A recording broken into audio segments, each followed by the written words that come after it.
السلام علیکم ورحمۃ اللہ وبرکاتہ۔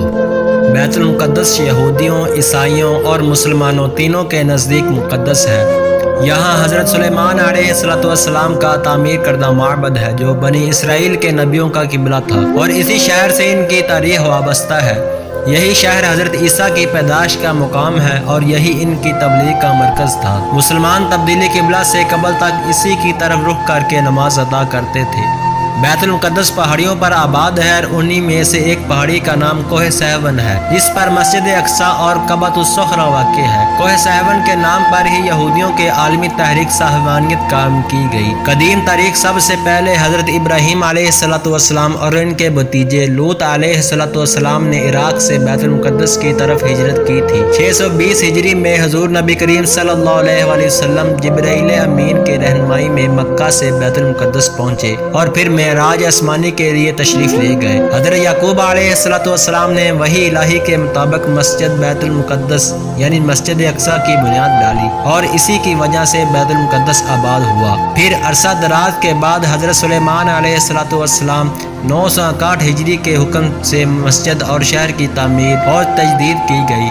اس لیے یہودی مسجد بیت المقدس کو ہیکل سلیمانی کہتے ہیں۔ ہیکل سلیمانی اور بیت المقدس کو 586 میں شاہ بابل عراق بخت نصر نے مسمار کر دیا تھا۔ 1,00,000 یہودیوں کو غلام بنا کر اپنے ساتھ عراق لے گیا۔ بیت المقدس کے اس دور بربادی میں حضرت عزیر علیہ السلام کا وہاں سے گزر ہوا۔ انہوں نے اس شہر کو ویران پایا تو تعجب ظاہر کیا کہ کیا یہ شہر پھر کبھی آباد ہوگا۔ اس پر اللہ نے انہیں موت دے دی، اور جب وہ 100 سال بعد اٹھائے گئے تو یہ دیکھ کر حیران ہوئے کہ بیت المقدس پھر آباد اور پر رونق شہر بن چکا تھا۔ بخت نصر کے بعد 539 میں شہنشاہ فارس روش کبیر سائرس اعظم نے بابل فتح کر کے بنی اسرائیل کو فلسطین واپس جانے کی اجازت دے دی۔ یہودی حکمران ہیرود اعظم کے زمانے میں یہودیوں نے بیت المقدس شہر اور ہیکل سلیمانی پھر تعمیر کر لیے۔ یروشلم پھر دوسری تباہی رومیوں کے دور میں ہوئی۔ رومی جنرل ٹائٹس نے 70 ہجری میں یروشلم اور ہیکل سلیمانی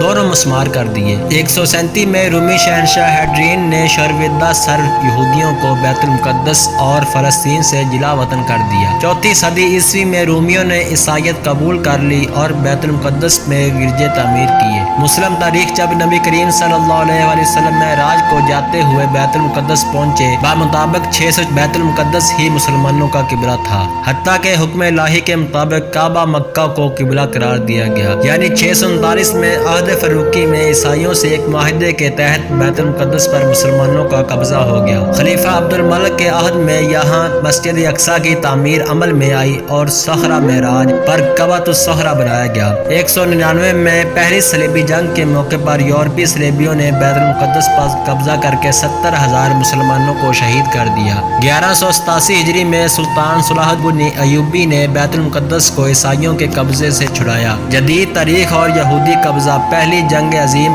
دسمبر 1917 کے دوران انگریزوں نے بیت المقدس اور فلسطین پر قبضہ کر کے یہودیوں کو آباد ہونے کی اجازت دے دی۔ یہود و نصارہ کی سازش کے تحت نومبر 1947 میں اقوام متحدہ کی جنرل اسمبلی نے دھاندلی سے کام لیتے ہوئے فلسطین اور عربوں اور یہودیوں میں تقسیم کر دیا، اور جب 14 مئی 1948 کو یہودیوں نے اسرائیل کے قیام کا اعلان کر دیا تو پہلی عرب اسرائیل جنگ چھڑ گئی۔ اس کے جنگ کے نتیجے میں اسرائیلی فلسطین کے 78% رقبے پر قابض ہو گئے، تاہم مشرقی یروشلم، بیت المقدس اور غرب اردن کے علاقے اردن کے قبضے میں آ گئے۔ تیسری عرب اسرائیل جنگ جون 1967 میں اسرائیلیوں نے بقیہ فلسطین اور بیت المقدس پر بھی تسلط جما لیا۔ یوں مسلمانوں کا قبلہ اول ہنوز یہودیوں کے قبضے میں ہے۔ یہودیوں کے بقول 70 ہجری کے تباہی سے ہیکل سلیمانی کی ایک دیوار کا کچھ حصہ بچا ہوا ہے، جہاں 2000 سال سے یہودی زائرین آ کر رویا کرتے تھے،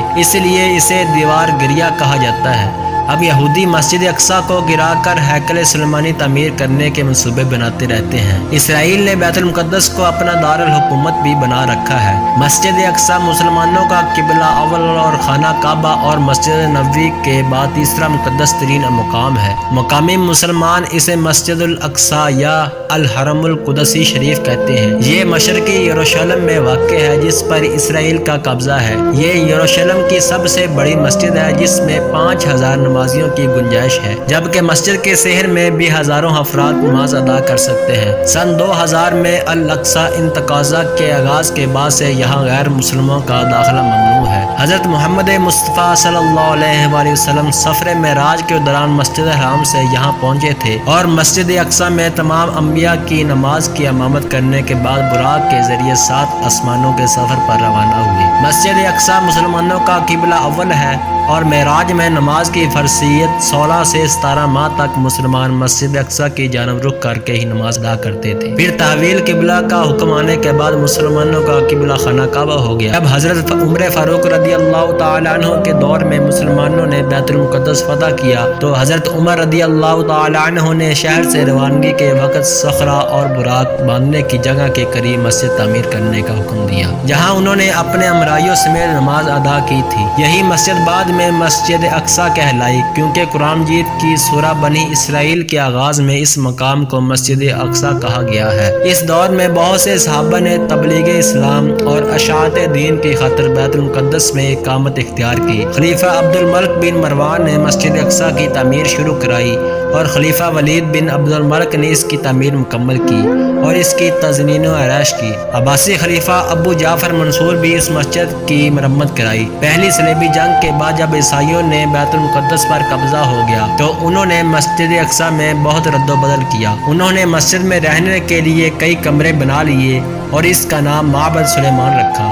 نیز متعدد دیگر عمارتوں کا اضافہ کیا جو بطور جائز ضرورت اور اناج کی کوٹھیوں کے استعمال ہوتی تھی۔ انہوں نے مسجد کے اندر اور مسجد کے ساتھ گرجا بھی بنا لیا۔ سلطان صلاح الدین ایوبی نے 1187 میں فتح بیت المقدس کے بعد مسجد اقصی کو عیسائیوں کے تمام نشانات سے پاک کیا اور محراب اور مسجد کو دوبارہ تعمیر کیا۔ مسجد اقصی اس ساری مسجد کا نام ہے جسے سلیمان علیہ السلام نے تعمیر کیا تھا، اور بعض لوگ اسے مصلی یعنی نماز پڑھنے کی جگہ کو جسے عمر بن خطاب رضی اللہ تعالی عنہ نے اس کی اگلی جانب تعمیر کیا تھا اقصی کا نام دینے لگے ہیں۔ اس جگہ میں جسے عمر بن خطاب رضی اللہ تعالی عنہ نے تعمیر کیا تھا نماز پڑھنا باقی ساری مسجد نماز پڑھنے سے افضل ہے۔ سانحہ بیت المقدس 21 اگست 1969 کو ایک آسٹریلی یہودی ڈینس مائیکل روہان نے قبلہ اول کو آگ لگا دی، جس سے مسجد اقصی 3 گھنٹے تک آگ کی لپیٹ میں رہی اور جنوب مشرقی جانب عین قبلہ کی طرف کا بڑا حصہ گر پڑا۔ محراب میں موجود ممبر بھی نظر آتش ہو گیا، جسے صلاح الدین ایوبی نے فتح بیت المقدس کے بعد نصب کیا تھا۔ صلاح الدین ایوبی نے قبلہ اول کی آزادی کے لیے تقریباً 16 جنگیں لڑی اور ہر جنگ کے دوران وہ اس ممبر کو اپنے ساتھ رکھتے تھے تاکہ فتح ہونے کے بعد اس کو مسجد میں نصب کریں گے۔ اس المناک واقعے کے بعد خواب غفلت میں ڈوبی ہوئی امت مسلمہ کی آنکھ ایک لمحے کے لیے بیدار ہوئی اور سانحے کے تقریباً 1 ہفتے بعد اسلامی ممالک نے متمر عالمی اسلامی OIC قائم کر دی۔ تاہم 1973 میں پاکستان کے شہر لاہور میں ہونے والے دوسرے اجلاس کے بعد سے 56 اسلامی ممالک کی یہ تنظیم غیر فعال ہوگی۔ یہودی اس مسجد کو ہیکل سلیمانی کی جگہ تعمیر کردہ عبادت گاہ سمجھتے ہیں اور اسے گرا کر دوبارہ ہیکل سلیمانی تعمیر کرنا چاہتے ہیں، حالانکہ وہ کبھی بھی بذریعہ دلیل اس کو ثابت نہیں کر سکے کہ یہ ہیکل سلیمانی ہے۔